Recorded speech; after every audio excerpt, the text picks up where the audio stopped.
சிவகங்கை அருகே கோவில் காவலாளி அஜித்குமார் கொலை வழக்கில் தொடர்ந்து காலை முதலே விசாரணை நடைபெற்று வருகிறது. நீதிபதிகள் தங்களுடைய கருத்துக்களையும் கேள்விகளையும் முன்வைத்து வரக்கூடிய நிலையில் அதற்கு அரசு தரப்பிலிருந்து பதில்களும் கோரிக்கைகளும் கேட்கப்பட்டு வருகின்றன. தொடர்ந்து நாம் இந்த நேரலையை பார்த்து வருகிறோம். தற்பொழுது வழக்கின் சாட்சியங்கள் அழிக்கப்பட்டிருப்பதாக நீதிபதிகள் தெரிவித்துக் கொண்டிருக்கிறார்கள். விசாரணை தொடர்ந்து நடைபெற்று வருகிறது. விவரங்களோடு இணைந்திருக்கிறார் எமது செய்தியாளர் மதியழகன். மதியழகன், தொடர்ந்து விசாரணை நடைபெறுகிறது. சாட்சியங்கள் அழிக்கப்பட்டுள்ளன அப்படின்னு நீதிபதிகள் சொல்லியிருக்காங்க. அது மட்டும் இல்லாம இன்றைக்கு 3 மணிக்கு விசாரணை ஒத்திவைத்த மடப்புரம் கோவில் உதவி ஆணையர் மற்றும் காலையில அஜித்குமாரை தாக்கிய வீடியோ ஒன்று வெளியாச்சு. அந்த வீடியோவை எடுத்த சதீஸ்வரன் அப்படின்ற ஒருவரும் 3 மணிக்கு ஆஜராக வேண்டும் அப்படின்னு நீதிபதிகள் உத்தரவு பிறப்பித்திருந்தாங்க. அவர்கள் ஆஜரானார்களா? சதீஸ்வரன் தரப்பிலிருந்து என்னென்ன விளக்கங்கள் அளிக்கப்படுகின்றன?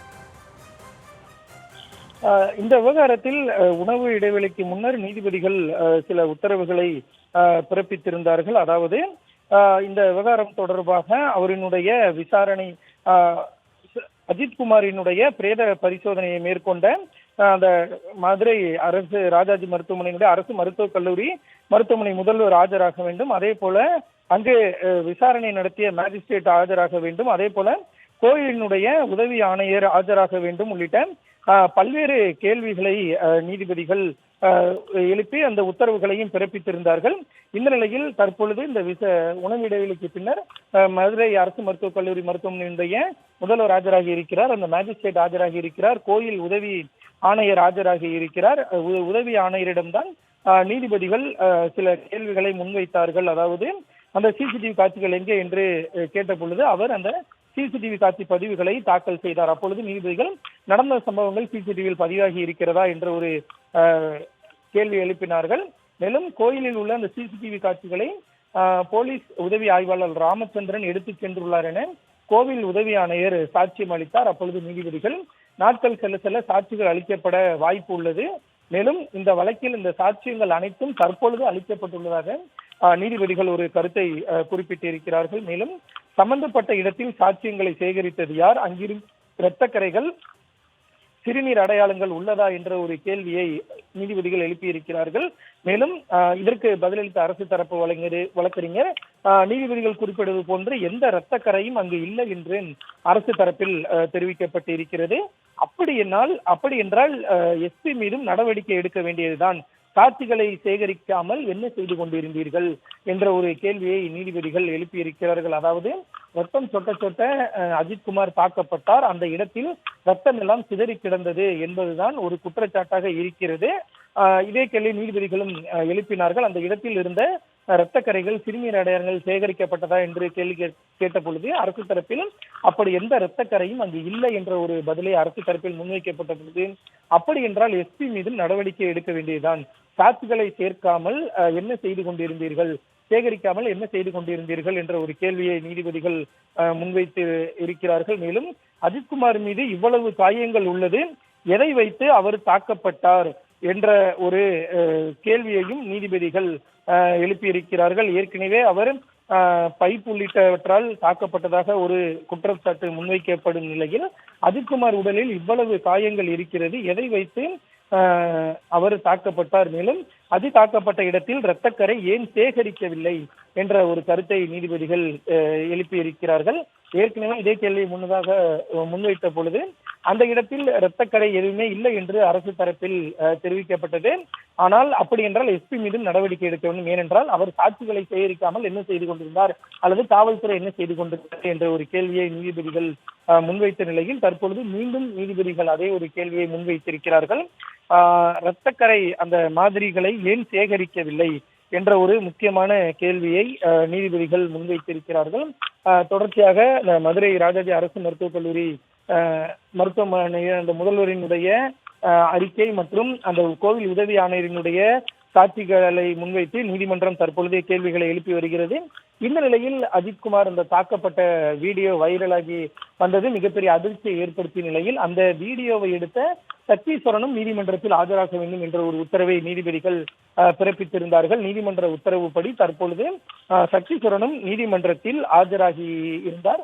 தற்பொழுது அவர் தனது சாட்சியங்களை அளித்து வருகிறார். இதை நாம் சாட்சியம் என்று சொல்ல முடியாது என்றால் சாட்சியம் எல்லாம் என்றால் விசாரணை நீதிமன்றத்தில் நடைபெறும் பொழுது முறைப்படி இந்த சாட்சிகளை இந்த வழக்கில் சேர்த்து அவர்கள்தான் அரசு தரப்பு சாட்சிகளாக சேர்க்கப்படுவார்கள், அவர்கள்தான் பதிலளிக்கப்படுவார்கள்.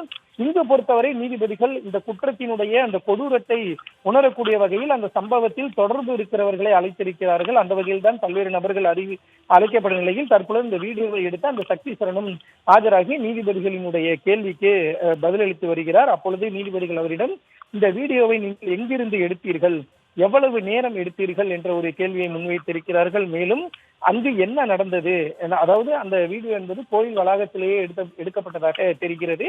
எனவே அந்த வீடியோவை எடுத்த நபர் அந்த சக்தீஸ்வரன் என்றுதான் கூறப்படுகிறது. எனவே அவர் ஆஜராகுமாறு உத்தரவிடப்பட்டிருந்தது. தற்பொழுது அவரும் ஆஜராகி இருக்கிறார். நீதிபதிகள் அவரிடம் சில கேள்விகளை முன்வைத்திருக்கிறார்கள். அதில் இந்த வீடியோ எங்கிருந்து எடுத்தீர்கள், எவ்வளவு நேரம் எடுத்தீர்கள், என்ன நடந்தது, யார் அங்கு இருந்தார்கள், இந்த கேள்வி எல்லாம் அந்த வீடியோ எடுத்த நபர் சக்தீஸ்வரனிடம் கேள்வியாக எழுப்பியிருக்கிறார்கள். தற்பொழுது அவர் ஒவ்வொரு கேள்விக்கும் பதிலளித்து வருகிறார். ஏற்கனவே இந்த கோயிலினுடைய சிசிடிவி காட்சிகளை காவல் உதவி ஆய்வாளர் எடுத்து சென்றதாக ஒரு கருத்தை, ஒரு சாட்சியத்தை கோயிலினுடைய உதவி ஆணையர் நீதிமன்றத்தில் தெரிவித்திருந்த நிலையில் தற்பொழுது அந்த வீடியோவை எடுத்ததாக சொல்லப்படும் அந்த சக்தீஸ்வரன் என்ற நபர் தற்பொழுது நீதிமன்றத்தில் ஆஜராகி நீதிபதிகள் அந்த நபரிடம் சில கேள்விகளை முன்வைத்து இருக்கிறார்கள். அதற்கு அவர் தற்பொழுது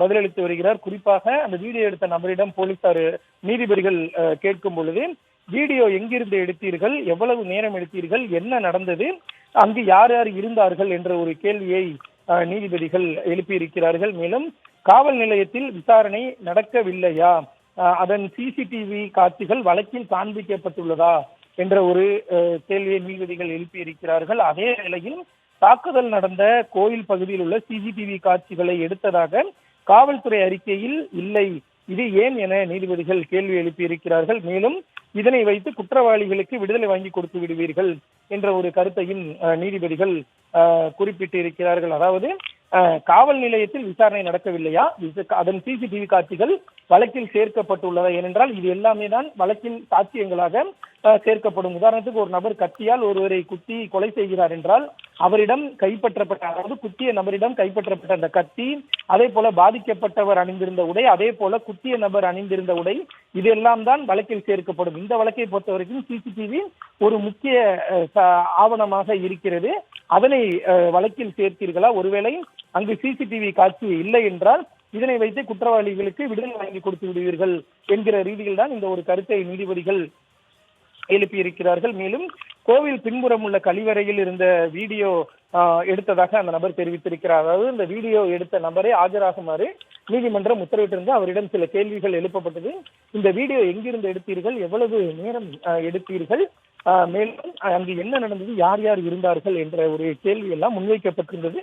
தற்பொழுது இந்த கேள்விக்கு அந்த நபர் தனது பதிலை அளித்திருக்கிறார். கோவிலின் பின்புறம் உள்ள கழிவறையில் இருந்து இந்த வீடியோவை தாம் எடுத்ததாகவும் சிறிது நேரம்தான் அந்த வீடியோவை தாம் எடுத்ததாக குறிப்பிட்டிருக்கிறார். மேலும் பயமாக இருந்ததால் தான் வெளியே வந்துவிட்டேன் என்றும் அந்த வீடியோ எடுத்த நபர் நீதிமன்றத்தில் தற்பொழுது தெரிவித்திருக்கிறார். எங்கிருந்து எடுக்கப்பட்டது, எவ்வளவு நேரம் எடுக்கப்பட்டது என்ற ஒரு கேள்வி முன்வைக்கப்பட்ட நிலையில் கோவிலின் பின்புறம் இருந்த கழிவறையிலிருந்து எடுக்கப்பட்டதாக தற்பொழுது அந்த வீடியோவை எடுத்த நபர் குறிப்பிட்டு இருக்கிறார். சிறிது நேரம்தான் அந்த வீடியோ எடுத்ததாகவும் கழிவறையிலிருந்து எடுத்த நிலையில் அச்சத்தின் காரணமாக உடனே தாம் வெளியே வந்துவிட்டதாகவும் அந்த வீடியோ எடுத்த நபர் தற்பொழுது நீதிமன்றத்தில் தனது பதிலை தெரிவித்திருக்கிறார். தொடர்ந்து நீதிபதிகள் அவரிடம் சில கேள்விகளை முன்வைப்பதும் அதற்கு அந்த நபர் பதிலளித்தும் வருகின்றனர். தொடர்ச்சியாக இந்த வழக்கினுடைய விசாரணையானது தற்போது நடைபெற்று வருகிறது. நீதிபதிகள் தொடர்ச்சியாக தங்களிடம் இருக்கக்கூடிய அந்த ஆவணங்களை வைத்தும் மனுதாரர்கள் தரப்பில் வைக்கப்பட்ட வாதங்களை முன்வைத்தும் காவல்துறை தரப்புக்கு நீதிபதிகள் பல்வேறு கேள்விகளை முன்வைத்து வருகிறார்கள்.